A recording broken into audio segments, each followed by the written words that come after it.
안녕하세요. 반반 결혼하기로 하고 결혼 준비 시작하자마자 파혼해버린 29살 여자입니다. 파혼한 남자친구는 저보다 3살이 많아요.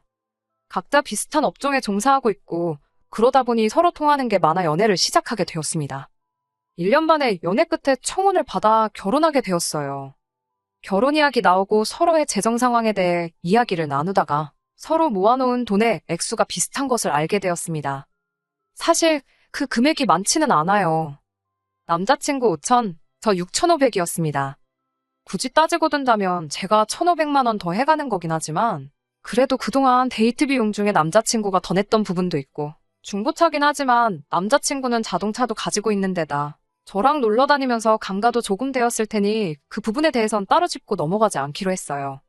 남자친구가 가져오는 돈에 자동차를 재산으로 포함하기로 했고 제 돈으로는 결혼식 비용과 혼수를 부담하기로 했습니다.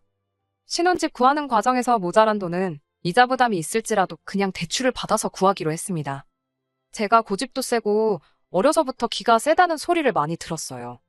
그런 맞춰주기 힘든 제 성격, 1년 반 연애하는 동안 군소리 없이 다 맞춰주고 그러던 사람인데 상견례 시작도 하기 전에 파혼을 하게 될 줄은 꿈에도 생각 못했습니다. 결혼 이야기 나오자마자 저희 부모님께 남자친구를 인사시켰어요. 저희 어머니도 제 성격을 알고 있다 보니 네 성격 맞춰주는 사람이면 보살이다 하면서 좋아라 하셨고요. 곧바로 상견례 일정을 잡으라고 하시더라고요. 그래서 상견례 일정을 잡으면서 그 전에 제가 먼저 인사를 드리러 가기로 되었습니다. 남자친구 집에 인사를 드리러 갔는데 식탁이 좁다고 거실에 큰 상을 펴놓고 있었어요. 현관문에서 부엌이 보이는 구조라서 쓱 봤는데 식탁은 그냥 평범한 가정집 사이즈였습니다. 저 온다고 뭔 음식을 얼마나 많이 하셨길래 일반 가정집에서 쓰는 식탁이 작다고 하는지 싶었어요. 그리고 그 마음 씀씀이만 봤을 때는 좋은 분들이시구나 하고 긴장한 마음이 살짝 풀리게 되었습니다. 거실에 펴놓은 커다란 상에 앉아있는데 식사를 하기 앞서서 사람 불러놓고 밥부터 먹을 수가 있냐며 이런저런 단순하고 평범한 이야기들을 주고받게 되었습니다. 어머님이 차를 내오셨고 따뜻한 차를 마시면서 그냥 학교는 어디 나왔느냐, 부모님은 뭐 하시냐 같은 간단한 호구조사성 질문들을 주거니 받거니 하고 있었어요. 질문은 거의 아버님이 먼저 하셨는데 무슨 이야기 주고받다가 어머님이 뭔가 맞장구를 치시며 잠깐 아버님 말을 끊는 순간이 있었는데 아버님이 순간 어머님을 노려보면서 스흡하고 소리를 내더라고요. 왜 있잖아요. 집에서 키우는 강아지나 고양이가 말을 안 듣거나 하면 안 되는 행동을 할 때 경고하듯 내는 그 소리요. 보통은 사람이 사람한테는 잘하는 소리가 아니다 보니 저도 잠깐 놀랐는데 그때 눈에 들어온 게 있었으니 어머님이 아버님 옆에 앉아있기는 한데 무릎을 꿇고 앉아 계셨어요. 여태까지는 너무 긴장했다 보니 정면에 보이는 거 말고는 시야에 아무것도 들어오지 않았는데 아버님이 낸 그 소리 때문에 뒤늦게나마 발견하게 되었습니다. 불편할 텐데 왜 저렇게 앉아 계시지 했는데 뭐 당장 제 동생도 양반다리 하고 앉아있는 거 불편해서 군대에서 고생 좀 했다. 이런 이야기를 한 적이 있다 보니 그래서 그런가 보다 하고 넘겼지만 그래도 아버님이 어머님을 대하는 태도를 보고는 조금 심상치 않구나 하는 생각이 들었습니다. 간단한 질문 시간이 끝나고 나서 이제 어머님이 식사를 하자고 하면서 음식을 준비하러 부엌으로 가셨는데 남자친구면 남자친구 아버님은 그냥 자리에 앉아가지고는 멀뚱멀뚱 TV만 보고 있지 아무것도 도와주질 않더라고요. 당장 테이블 위에는 마시던 찻잔이 돌아다니고 있는데 그걸 부엌에 가져다 놓는다던가 아니면 뭐 수저나 앞접시 같은 거 가져다 놓는 정도는 도와줄 수 있는 거 아닌가 생각했어요. 어머님이 냉장고에서 이것저것 꺼내서 밑반찬도 덜고 있는데 아무도 그걸 신경 쓰지 않으니까 오히려 손님인 제가 다 불편하더라고요. 그래서 옆에 앉아있는 남자친구 옆구리 쿡 찌르면서 좀 도와드리라고 눈치를 줬습니다. 남자친구는 대번에 제 눈치 한 번 보고 아버님 눈치 한 번 보더니 우물쭈물 자리에서 일어나더라고요. 그런데 남자친구 아버님이 그런 남자친구를 불러 세워서는 그냥 앉아있어라 하는 거예요. 저도 같이 일어나서 도우려고 했는데 저도 덩달아 그냥 자리에 앉아버렸네요. 식탁이 작아서 상을 폈다는 말이 왜 그랬는지 알 정도로 진수성찬을 준비해 주셨더라고요. 밑반찬이라고 꺼내주신 것만 해도 김치를 제외하고도 9가지나 됐습니다. 김치도 배추김치만 있는 게 아니고 깍두기며 파김치며 종류별로 다 있었고요. 불고기는 재워놓은 거 바로 해서 주신다고 혼자 이리저리 분주하게 움직이면서 이 더운 여름날에 불 앞에서 땀을 뻘뻘 흘리고 계시는데 아무도 신경 쓰지 않더라고요. 주방에서 우당탕 소리가 나서 고개를 돌려보니 어머님이 찬장에 있는 브루스타를 꺼내다가 옆에 있던 뭘 떨어뜨렸나 봐요. 그래도 남편이랑 아들인데 당연히 괜찮냐는 소리가 나와야 되는 거 아닌가 했는데 아버님은 소리 때문에 고개가 돌아가 놓고는 어머님이 다치지 않은 걸 확인이라도 했는지 또 혀를 찢하고 차면서 칠칠 맞긴 하면서 궁시렁대고 있는 거예요. 어머님이 체구가 저보다도 작으신데 찬장 맨 위에 올라가 있는 거 꺼내는 게 얼마나 힘들었겠어요. 집에 남자라고 2명이 있는데 도와주기는커녕 엉덩이랑 바닥이랑 하나가 된 건지 일어날 생각도 없어 보이고 차라리 뭐 저한테 할 질문이 남았거나 해서 저한테 뭐를 더 물어보고 있거나 했으면 그러려니 했겠는데 딱히 저한테 무슨 질문을 하는 것도 아니고 그냥 TV 화면만 보고 음식 차려지길 기다리고 있는 게 조금 보기 그랬습니다. 아무리 집마다 가풍이 다르고 그렇다지만 나눠서 하면 금방 끝나는 거고 그게 힘든 일도 아니잖아요. 음식하는 거야 솜씨의 영역이니까 어머니 혼자 하는 걸 두고 뭐라 할 수 없지만 준비하는 게 손맛이 필요한 것도 아니고 저희 집이랑 분위기가 너무 다르다 보니 적응이 되지가 않았습니다. 어머님 혼자 오며 가며 하면서 힘들게 꺼낸 브루스타 올려놓고 미리 해놓으신 두부전골 가져와서 올리고 밑반찬에 앞접시며 수저며 전부 다 혼자 하시더군요.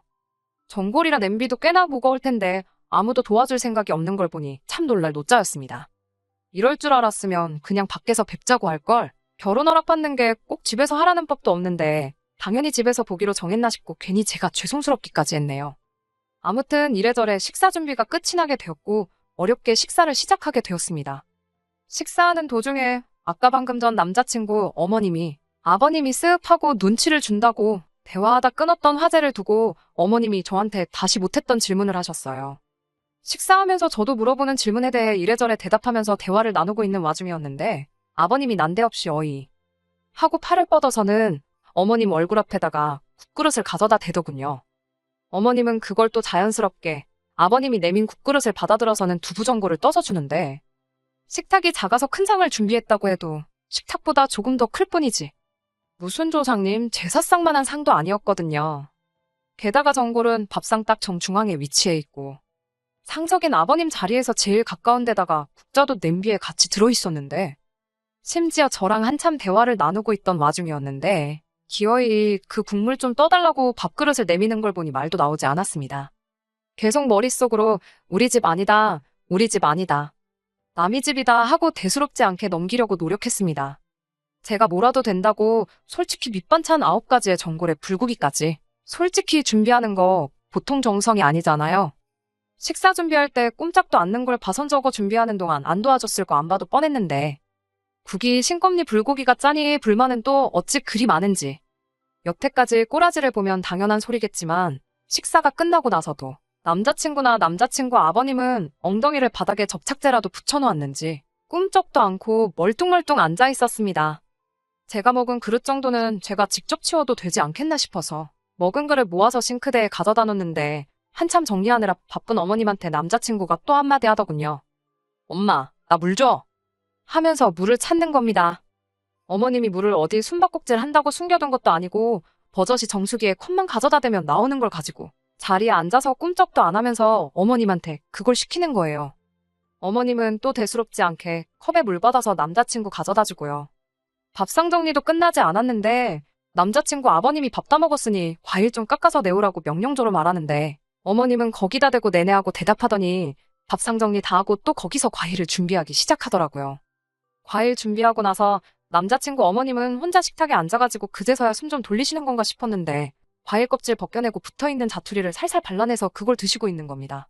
멀쩡한 것들은 이미 남자친구랑 아버님한테 가 있고요. 가부장적인 집에서 얼마나 힘든 삶을 살아오셨나 싶어서 제가 어머님한테 힘드시죠 하고 물었어요.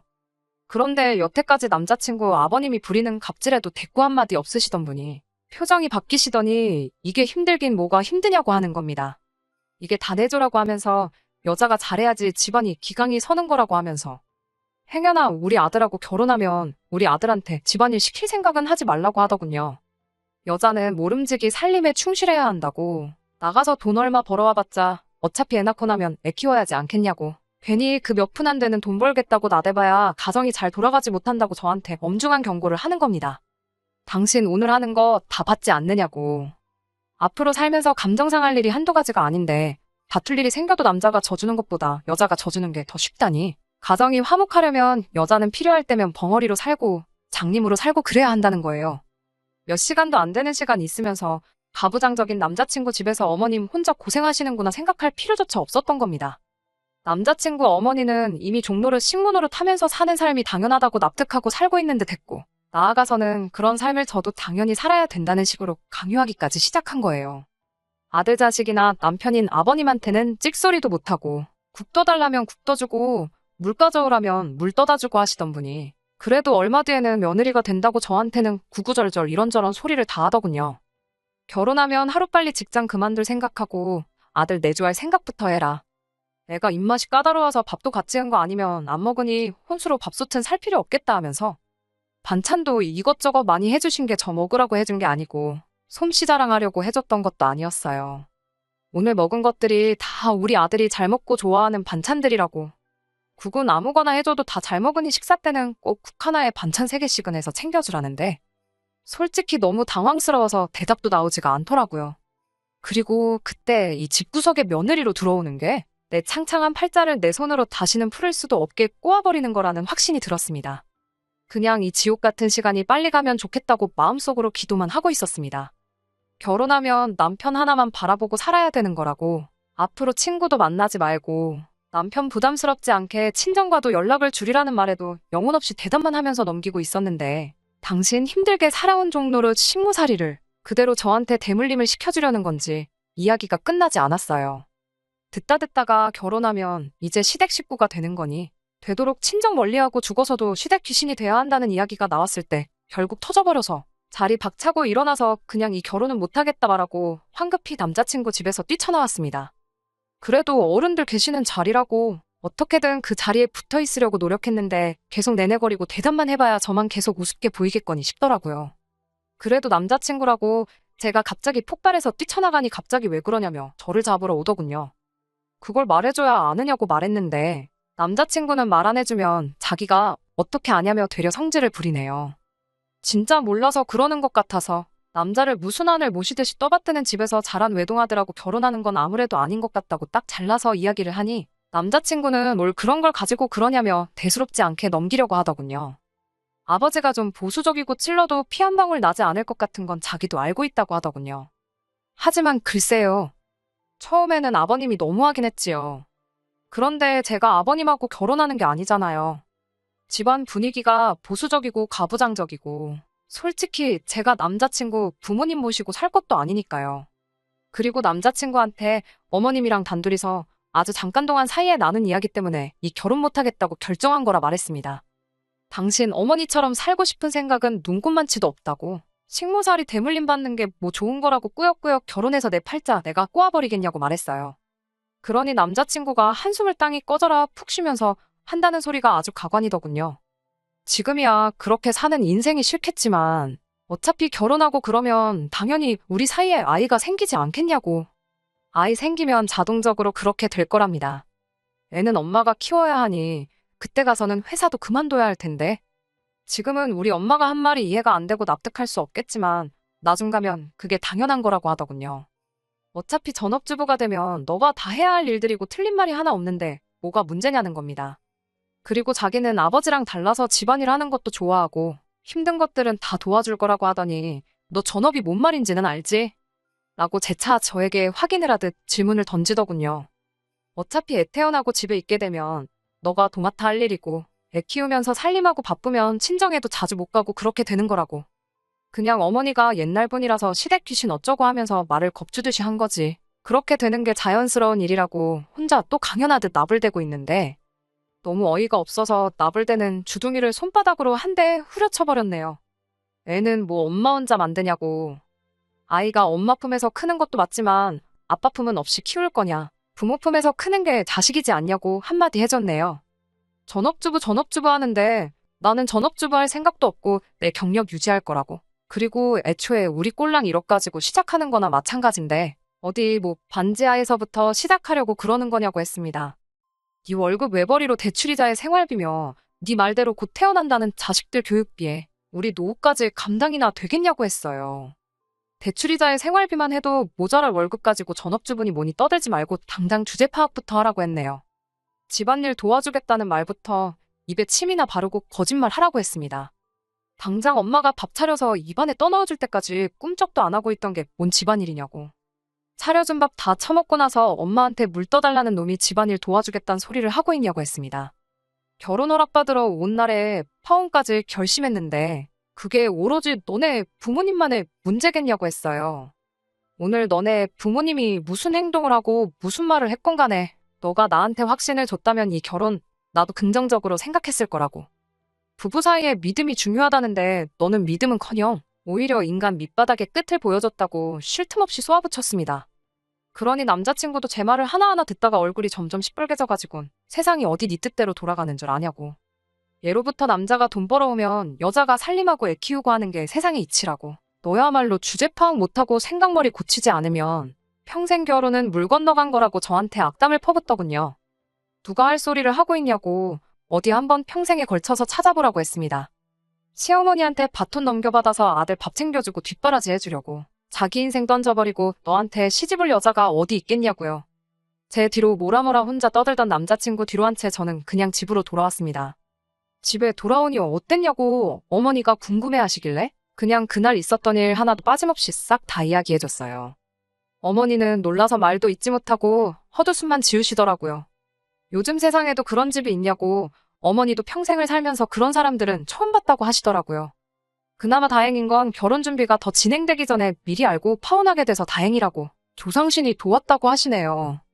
정말 조상신이 도와준 건지는 모르겠지만 어쨌든 딱 봐도 이게 똥인지 된장인지 확실하게 구분이 되는 상황에서 굳이 찍어 먹어보지 않고 빠른 결정 내리길 잘했다는 생각이 듭니다. 저녁 돼서 남자친구한테 바로 문자가 왔는데 뭐 자기가 잘하겠다는 말만 하지 구체적으로 어떻게 하겠다는 말은 하나도 없었거든요.